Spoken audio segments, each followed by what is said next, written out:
Hello, my name is Alicia Lombraña, and welcome to my final project on Fitbit, a marketing analysis. The industry, wearable technology. In an information age and with health and fitness awareness on the rise, we have seen a growth in wearable technology electronics to track fitness and health. This is inclusive of fitness trackers, smartwatches, heart rate monitors, and GPS-enabled gadgets. The American College of Sports Medicine recently released its annual Worldwide Survey of Fitness Trends for 2016. The survey polls 3,000 exercise professionals asking their predictions for what you can expect to see in the fitness next year. Leading the trends for 2016 is wearable technology. Brett Klicka, CEO of SpiderFitKids.com, predicted this would be the #1 trend, as he was right. Some industry analysts have predicted that the wearable technology market will approach $6 billion by 2016. Wearables also include smart glasses with a predicted $1.5 billion in sales. This is according to Juniper Research, and smart fabrics and interactive textiles, reaching sales approaching $2.6 billion by 2017. And that is by global industry analysts. Fitbit Company Overview. Fitbit is a San Francisco headquartered company that specializes in wearable wireless technology activity trackers that monitor and measure data metrics such as distance walked or run, calorie consumption, and in some cases heartbeat and quality of sleep. The company was founded by James Park and Eric Friedman in 2007 when Park and Friedman realized that sensor and wireless technology had evolved to assist with health and fitness. They claim their devices help people manage more active, exercise more, sleep better, and manage their weight. They have sold over 20.8 million devices as of March 31, 2015, and have held a substantial share of 68% of the U.S. market by dollars in 2014. Some of their biggest users include the President of the United States. The wearable market is now growing faster than any other segment in technology, specifically 5 times faster than the smartphone. 2014 shipments reached approximately 21 million units, triple the volume of 2013, and the industry is yet expected to grow even more to 144 million units annually by 2018. That's a 33.7 billion revenue opportunity for Fitbit. The first quarter of 2015 saw a 200% increase in the number of wearable devices shipping in the first quarter of 2014. Fitbit sees powerful trends driving this market, such as individuals increasingly focused on health and fitness due to the rising healthcare costs.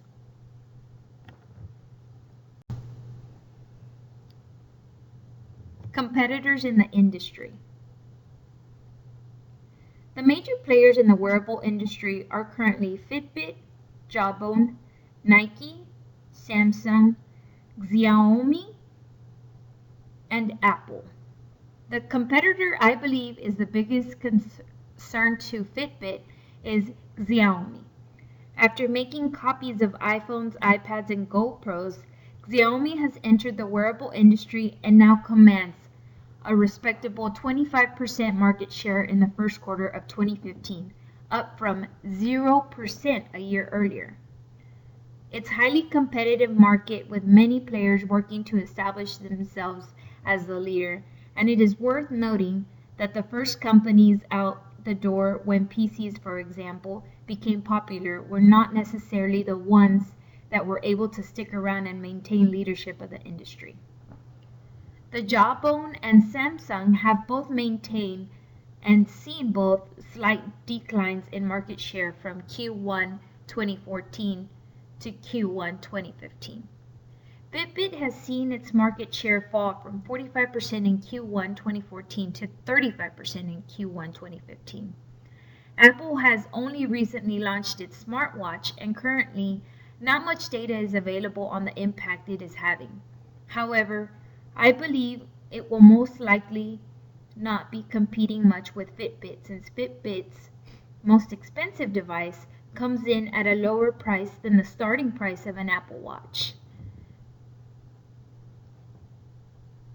Fitbit, I believe, will be the more of a mass market product, while the Apple Watch will be more exclusive and high-end unless Apple cuts the price tag of its entry-level models. Currently, I believe the Apple Watch is priced at $349 versus the swankiest Fitbit that is at $249. Chinese products may possibly cause large market share losses as well. Google Trends search volume data for Fitbit and competitors show the average and the growth that we've seen since 2005 on wearable technology.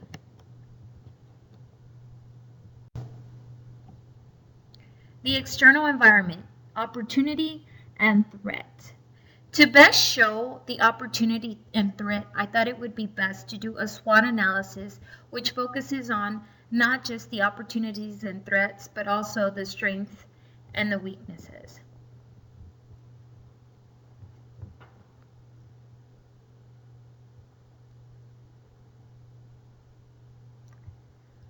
In July of 2015, Fitbit went public while many technological companies were choosing to stay private. Ben Wood, an analyst with CCS Insight, says Fitbit is doing absolutely the right thing. The wearables market is only going to get more competitive. Having the money now is a great opportunity to take the business to the next level. Since it went public in July, it has been about 2.5 months when these figures were noted, but according to NYSE, after debuting on the New York Stock Exchange in mid-July at $20 per share, Fitbit quickly climbed over 50% in its first day of trading. Despite getting swept up in the recent broad market sell-off, their shares still trade in the $35 to $40 range. So that's some of the strengths and opportunities. Really, Fitbit's position in the market and being the leader of the pack and going public this year has really catapulted its opportunities and the possibility to attain even more money from stakeholders. In addition to that, many of the strengths of the wearable technology is the ability to wear it on a comfortable band, to customize it in any color that you may like. And it's also a consumer product that gives people options. The interface itself is very neatly streamlined through its online and mobile application. Additional opportunities include perhaps they could expand on their application and include other metrics within the data that they currently provide. Increasing interest in health and fitness would also give them the opportunity to possibly carry other alternative health and fitness products that could resonate with this market. They recently also uncovered Fitbit Fuel, which is a monthly subscription that for a set amount will bring to you healthier options of products such as chips, healthier alternatives to chips, and a few other different alternative snacks. Weaknesses and threats. I see the risk for Fitbit as being worth noted. As I said above, and as I mentioned above, the pioneers of certain technologies in the past have not always maintained leadership or even continued to exist as the industry has developed and innovated fast. Overall, we see a worldwide decline in the market share of Fitbit from around 45% in Q1 to 35% in Q1 2015. Most of the market that Xiaomi is capturing is likely in China and developing nations where the brand is quite strong and widely known.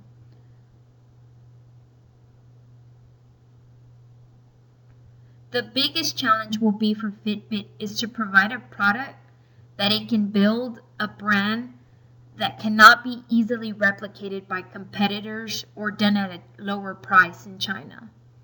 As Apple has done with their products, Xiaomi and other Chinese competition have become more established and prominent in Western markets to consumers.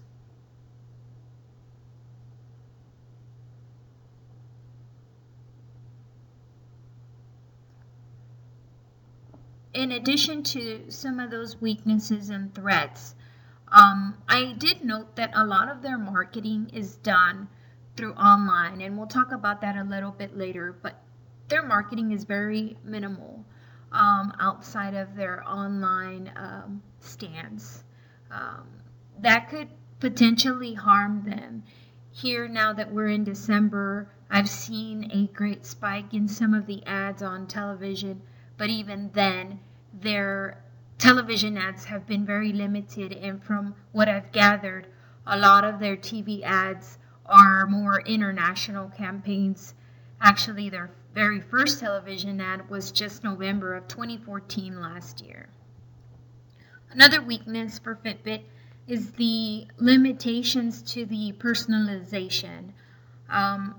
While some of the other wearable technologies in the markets allow you the opportunity to personalize some of the different options that they allow, Fitbit is very limited to just exchanging the wearable bands and not really customizing the metrics per se.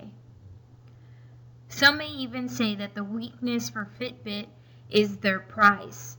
While they have developed a pretty significant array of products, I would say that the pricing is tiered to a pretty significant large range, ranging anywhere from $49 to $249.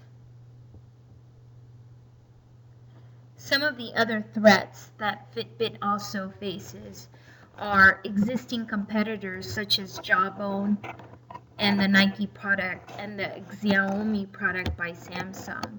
Some of those are pretty comparable products that compare and are up to par with what Fitbit actually currently has. Another threat are new products that are currently entering the wearable technology industry. One of the products that I talked through earlier was the Apple smartwatch, and just in general, some of the other wearable technology that was noted earlier, such as headphones and wearable textiles.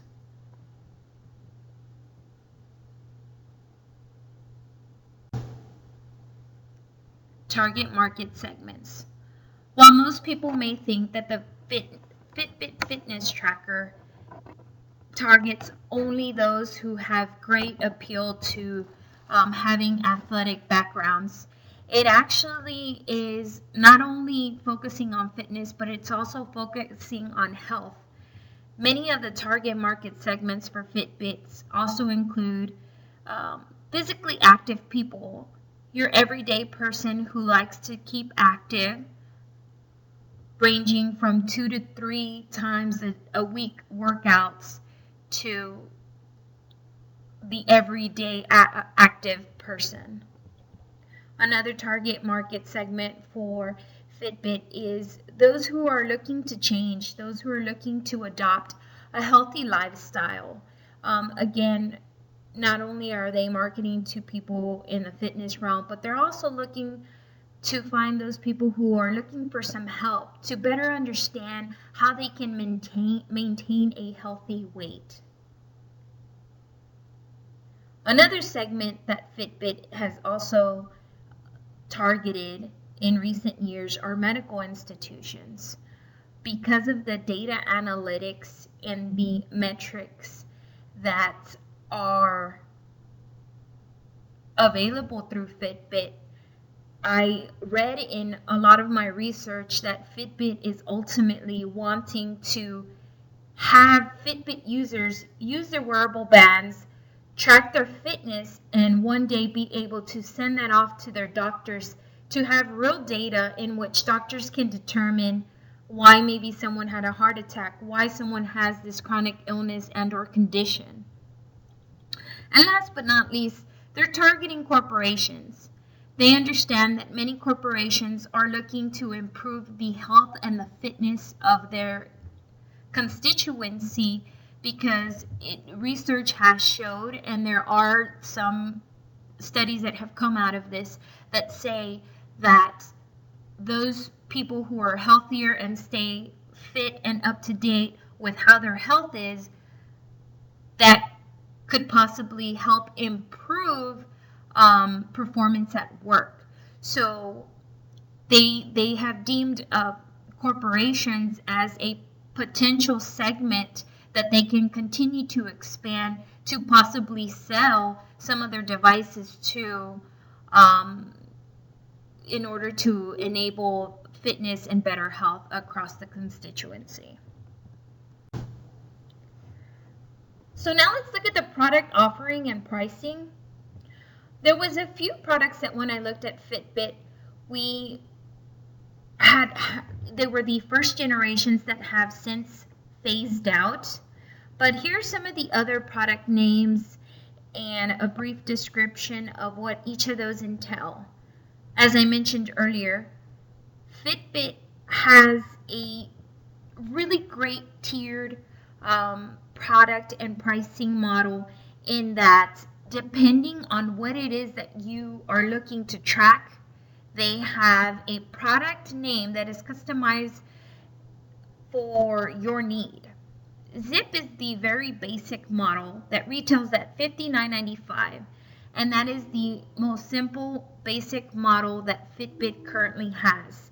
It tracks all of your daily activity, your steps taken, your distance traveled, and your calories burned. Outside of that, it doesn't track anything else, but it's great in that it's a pedometer on steroids, and it gives the user an insight into what activity they are doing. The next product is called the One.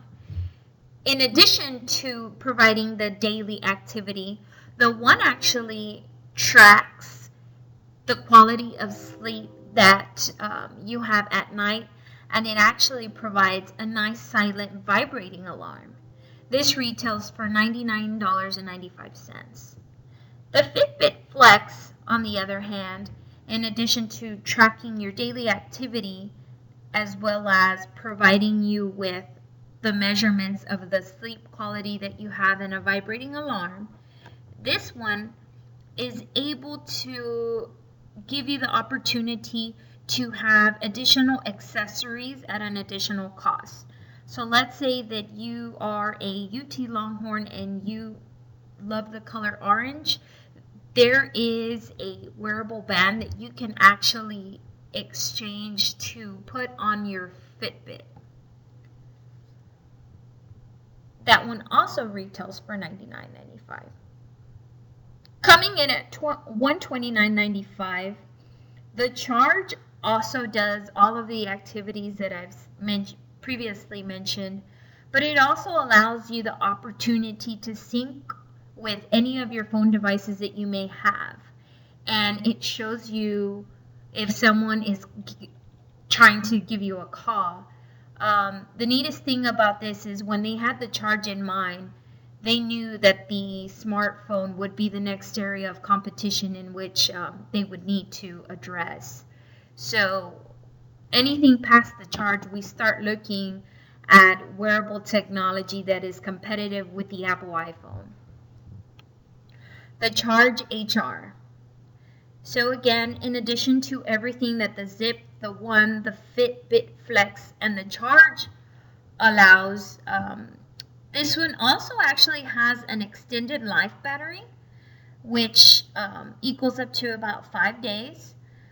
It measures your sleep quality at night and also provides the vibrating alarm that the others does. But the neatest thing about this is that this one has a bigger face that not only syncs with your phone devices and shows you the caller IDs, it also shows you text messaging, and it monitors your heart, which is pretty neat. So continuing with the product offering and pricing, we have the Surge, which is the most expensive out of all of the Fitbit products. The biggest difference in the Surge is that it has the GPS capability to actually give you the map of the area of where you have done your workout. So let's say you decided to take a run at Memorial for 3 miles. It will actually pinpoint and give you what area you traveled and at what speed, time, distance, pace, elevation stats, and they're shown right on the display, so you don't have to wait to plug it in or to sync up with your mobile app and or your online interface.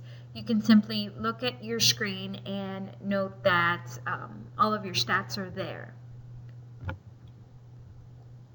And last but not least, this is where we start seeing Fitbit really get into maybe some of the other aspects of the health industry, the ARIA. The ARIA is a Wi-Fi smart scale that actually uses some great technology, and I believe it said about 8 to 10 sensors that allows it to track not only your weight, but your lean mass, your body fat, and your BMI.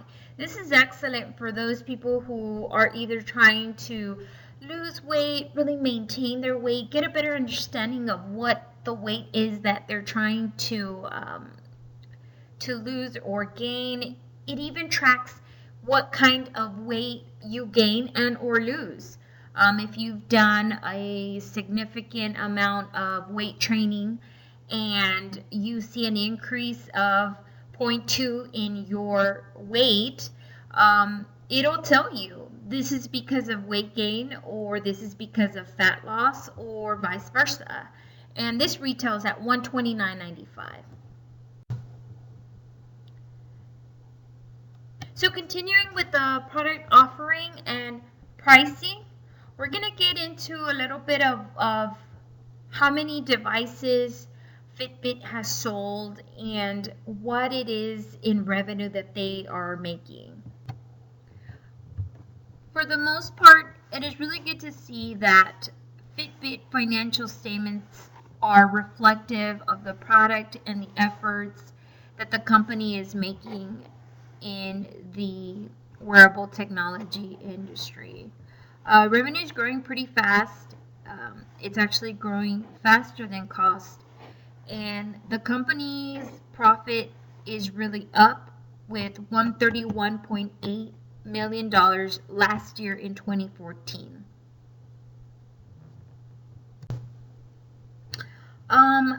I know Fitbit had significant losses in 2013. It estimated $51.6 million in 2013 losses and $4.2 million in 2012 and $4.3 million in 2011.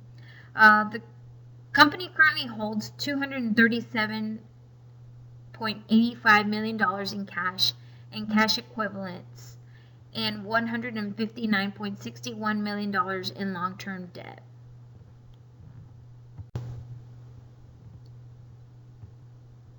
The distribution of Fitbit products. A lot of Fitbit products first started as a direct channel. You saw the company really want to capitalize on their product and distribute it in other ways. So after their success and really taking off with their online store, they seek to find retailers that could also carry this product. So they are currently available both on their online store at fitbit.com as well as through multiple retailers.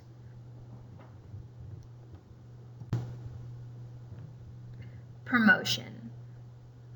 As I mentioned earlier, much of the success of Fitbit has been through a lot of their digital campaigning. You see a lot of their hashtags and Fitbit and Fit this and Fit that.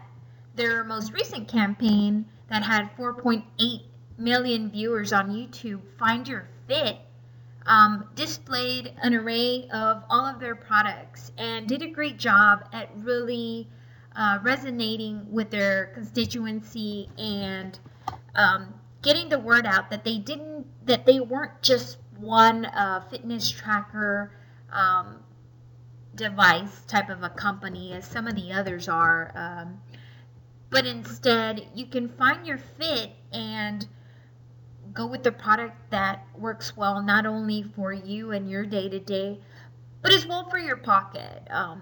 I know that I mentioned earlier that some of their pricing can be deemed a bit higher, and that is because there are a lot of new competitors in the market that are coming overseas from China that we've seen significantly plow through the prices that Fitbit currently has. But again, a lot of their success has come from digital campaigning. Currently, the media has reported some numbers on a lot of their digital campaigning and followings.